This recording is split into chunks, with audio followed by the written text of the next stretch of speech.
আরেক কানে কানের নেই। তো রাতে ভালো একটা দিনের মধ্যে সোনা হারানো ভালো না।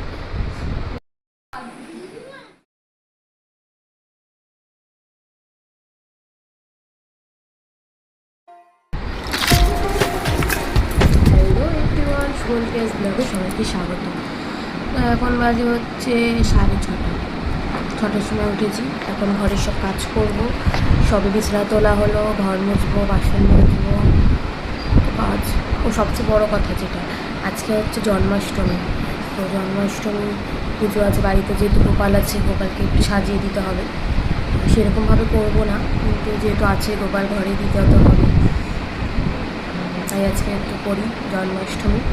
তো চলো লাস্ট অবধি ভিডিওটা দেখতে থাকো।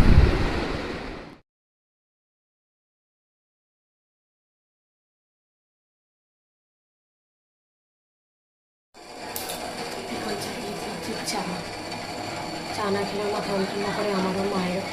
এই চা খেয়েছি, চা বান্না করে স্নান করে নিই। কিছু খাবো না, চাটাই খাবো। স্নান করে নিই, স্নান করে তারপর ঠাকুরের জিনিস গুছাতে হবে সব দোকানে। সকাল সকাল ব্লগটা ভালোভাবেই শুরু করলাম, কিন্তু আমি তখন খেয়ালই করিনি যে ভিডিওতে যে আমার এক কানে কানের আছে আরেক কানে কানের নেই। তো রাতে তো আমি এখানেই শুয়েছি বিছানাতে, তো আমি এখন এখানেই খুঁজছি। আর সকালে আমি যখন ভিডিও করেছিলাম তখনও আমার কানে কানের ছিল না, তাহলে এইটুকুনি সময়ের মধ্যে কানেরটা গেল কোথায়? আজকে আবার জন্মাষ্টমী, ভালো একটা দিনের মধ্যে সোনা হারানো ভালো না। মা বলছে ভালো দিন খুঁজতেছি, দেখা যাক পাই নাকি।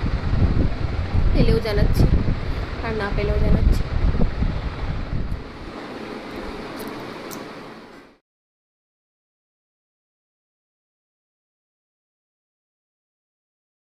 আশ্চর্যজনক বিষয় হচ্ছে, আমি যখন শ্যাম্পু করছিলাম, তো এত কাজ করার পর এতক্ষণ ধরে আমি চুলটা নাড়িয়েছি, তাও আমি দেখিনি যে আমার কানের, আমার চুলের মধ্যে আটকে ছিল একদম শেষে। আমি এই চুলে অনেকবার করে দেখেছি যে চুলের মধ্যে থাকতে পারে, কিন্তু বাট আশা করিনি এখানে।